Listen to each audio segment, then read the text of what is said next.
আমরা মারমা, আমরা তঞ্চুঙ্গা, আমরা সাঁওতাল, আমরা নৃতাত্ত্বিক গোষ্ঠী হিসেবে বাঙালি, কিন্তু আমাদের সংস্কৃতি হচ্ছে বাংলাদেশি সংস্কৃতি। বাংলাদেশে সংস্কৃতির মধ্যে সবাই অন্তর্ভুক্ত হয়ে যাবে।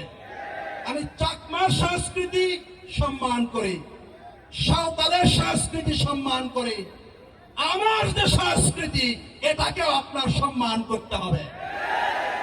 আজকে এই যে বিপ্লব হয়েছে, বিপ্লবের অন্যতম কারণ হাজার হাজার বছর আগে বলে গেছেন অ্যারিস্টটল। তিনি বলছেন ডিপ্রাইভেশন, সেন্স অফ ডিপ্রাইভেশন, এটা হচ্ছে বিপ্লবের অন্যতম কারণ। মানুষ যখন মনে করে তার যা পাওয়া উচিত, তার যা ভাবা উচিত, তার যা প্রকাশ করা উচিত, সেটা যদি সে প্রকাশ করতে না পারে, ভাবতে না পারে, চিন্তা করতে না পারে, তখন মানুষ বিদ্রোহী হয়, বিপ্লব করে। বাংলাদেশের মানুষ তাই করেছে। আমি আর একটি কথা বলতে চাই, একটা গোষ্ঠী বাংলাদেশের আছে, এটা আমি বাংলাদেশ বলবো এই জন্য যে বাংলাদেশের কিছু শিক্ষিত মানুষ আছে, তারা মনে করে যে যেখানে ধর্ম আছে সেখানেই সমস্যা আছে, অর্থাৎ তাদের কাছে ধর্মটা হচ্ছে problematic. This premise is absolutely wrong. এই প্রেমিস ঠিক না। আপনি কোন ধর্মে বিশ্বাস নাও করতে পারেন, এমনকি আপনি অ্যাগনস্টিক এথিস্ট হতে পারেন, কিন্তু পৃথিবীতে সত্যিকার অর্থে কোন ধার্মিক মানুষ সহিংসতা করে নাই। পৃথিবীর কোন বিশ্বযুদ্ধ কোন ধার্মিক মানুষেরা করে নাই। তথাকথিত সেকুলারিজমের নামে একটা অপশক্তি বাংলাদেশের উন্নয়নকে নস্যাৎ করে দেওয়ার জন্য, সম্মুখের দিকে এগিয়ে যাওয়ার প্রচেষ্টাকে প্রতিহত করার জন্য তাদের তথাকথিত প্রগতির নামে একটা অপসংস্কৃতি এখানে চালিয়ে দিয়েছিল। আমরা তাদেরকে বলতে চাই, ইতিহাস পড়ুন, ইতিহাসের দিকে লক্ষ্য রাখুন, তাহলে আপনারা পেয়ে যাবেন যে ধর্মের কোনো সমস্যা না, সমস্যা হচ্ছে আপনাদের চিন্তা সমস্যা। ধর্মটাকে আপনারা যেভাবে বুঝেন, the way you understand religion, it is the problem of your understanding of religion, not the problem of religion. রিলিজিয়নের সমস্যা না। আমি জাস্ট একটা উদাহরণ দিয়ে শেষ করছি। এই যে আমরা শান্তির পায়রা উড়াই, শান্তির আমরা পায়রা উড়াই কেন? অথবা অলিম্পিকে দেখবেন যারা চ্যাম্পিয়ন হয়, তারপরে যারা অন্যান্য যে পুরস্কার পায়, আপনি সবার মাথায় দেখবেন যে জলপাই গাছের ডাল দিয়ে একটা মুকুট তৈরি করা। এটা কেন? এটা কোথা থেকে আসছে? শান্তির জন্য আমরা পায়রা উড়াই কেন?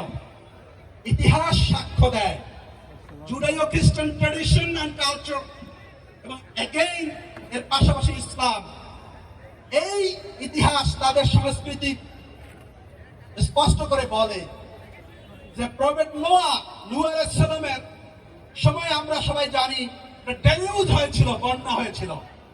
সেই বন্যায় তলিয়ে গিয়েছিল। নূহ আলাইহিস সালাম তার লোকদেরকে এবং পশু পাখি প্রাণী একটা নৌকায় উঠিয়েছিলেন। বন্যা যখন থেমে যায়, নূহ আলাইহিস সালাম, এটা কিন্তু আমি ইসলাম থেকেও বলছি এবং জুডাইও খ্রিস্টান ট্র্যাডিশন অর্থাৎ বিবলিক্যাল ইন্টারপ্রিটেশন একই কথা বলছে।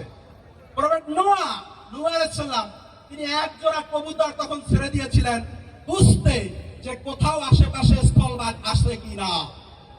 এরপরে কিছুক্ষণ পরে তিনি দেখলেন যে ওই কবুতর জলপাই গাছের ডাল নিয়ে তারপরে আবার ফিরে আসছে তার নৌকায়।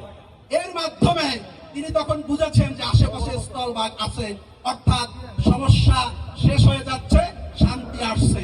এবং এই কারণে আজও পর্যন্ত সারা দুনিয়ায় শান্তির প্রতীক হিসাবে পায়রা উড়ানো হয়। তাহলে আজকে আপনি বলুন, আপনি পায়রা উড়ান কেন? এটা কোথা থেকে আসছে? ধর্ম থেকে আসছে। এবং এই যে জলপাই গাছের ডাল, এটা কি বলা হয়? পিস অফ সিম্বল, এটা হচ্ছে সিম্বলাইজ করছে। এবং এই কারণে এই জলপাই গাছের ডাল দিয়ে মুকুট বানানো হয়। ইংরেজিতে একটা টার্ম আছে, টার্মটা হচ্ছে যে অলিভ ব্রাঞ্চ। মানে কি, লিটারাল মিনিংটা হচ্ছে জলপাই গাছের ডাল, কিন্তু এটার আসল অর্থ কি? আসল অর্থ শান্তির বার্তা।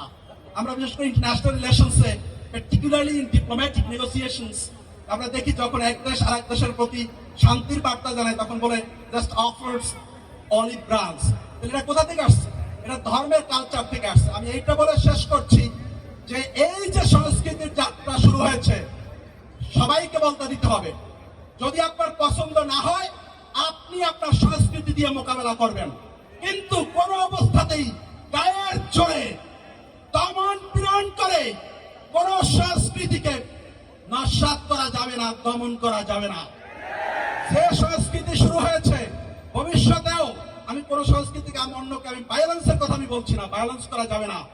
আপনারা লক্ষ্য রাখবেন, ভবিষ্যতেও বিশেষ করে এই শাহজালাল শাহপরান রাহিমাহুল্লাহ এই যে মাটি, এই বিশ্ববিদ্যালয় শাহজালাল রাহিমাহুল্লাহর নামে, কাজী প্রত্যেকটা জায়গায় শাহজালাল রাহিমাহুল্লাহর প্রতিফলন থাকতে হবে।